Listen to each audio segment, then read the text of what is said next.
L'abonné au monde s'est fait doublement discret cette semaine, on l'a juste vu 3 minutes. D'abord parce que nous sommes allés déjeuner au restaurant sans lui pour entendre la fameuse annonce de Suzanne et Bernard. Ensuite, et surtout parce qu'il a eu maille à partir avec la moitié des propriétaires de jardin et la mairie aussi, parce qu'il a, figurez-vous, détourné l'eau sur le bras du ruisseau qui passe chez lui en pratiquant une dérivation sauvage. Il faut dire que le débit du ruisseau est tombé au tiers environ de ce qu'il est d'habitude à cause de la sécheresse, et que l'abonné au monde a un gros jardin potager qu'il n'entretient pas lui-même. Il a donc un jardinier. L'abonné au monde est un socialiste jospinien, donc il a un jardinier. Il faut dire aussi que tout n'est pas très clair dans cette histoire. La rivière sort principalement à un endroit communal, mais comme souvent, il y a une résurgence secondaire qui a un débit moins important, à 100 mètres, et cette deuxième résurgence sort sur son terrain. Moi, je suis convaincu qu'il n'a pas décidé lui-même de faire une chose pareille, de mettre une dérivation sur le bras qui sort chez lui. Donc je pense que c'est sa femme qu'on ne voit jamais, à qui appartient la maison, et qui a eu l'idée saugrenue de faire ça, et qui de surcroît a trouvé là un bon moyen de se venger du village, car si on ne la voit jamais, c'est qu'elle est aigrie, obsédée d'ailleurs par le masque.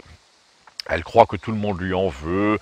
Son père était le maire de Campagnol autrefois avant la guerre, c'était la plus grosse famille du coin, ils possédaient tout, c'était des protestants, et depuis elle a été obligée de vendre peu à peu tout ce qu'ils avaient. Mais le sentiment d'être encore maîtresse des lieux et martyrisée par la nouvelle municipalité ne l'a jamais quittée, et quand une délégation est venue sonner chez elle, enfin chez eux, le maire en tête, pour dire que c'était inadmissible qu'elle pique comme ça la moitié de l'eau du village en amont. Elle a dit qu'elle connaissait ses droits, etc. Enfin, ça s'est assez mal passé. Donc le maire a pris un arrêté contre elle et l'abonné au monde est revenu négocier pour elle tout seul à la mairie. Enfin, voilà pourquoi il s'est fait discret, mais aussi pourquoi il est quand même revenu chez moi le lendemain de cette réunion de conciliation pour 3 raisons.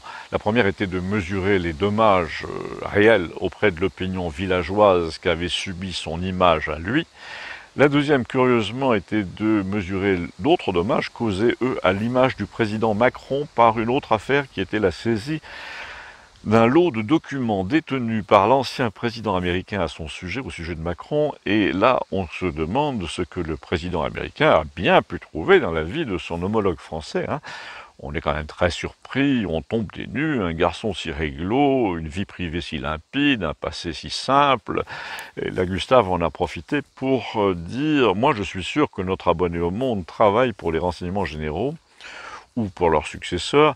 C'est pas possible, il doit envoyer un rapport tous les 15 jours. » Hormis cela, la troisième raison, c'était tout simplement qu'il voulait savoir, l'abonné au monde, ce que Suzanne nous avait annoncé au restaurant ce fameux jour du déjeuner, car ce fut un déjeuner et non un dîner. Mais pour connaître la réponse à ces 3 questions, je crains que vous ne soyez obligés, comme de coutume, de cliquer sur l'un des 2 liens bleus ci-dessous et de me rejoindre sur une autre plateforme qui n'est pas, elle, adepte du coup de ciseau intempestif. À tout de suite, merci.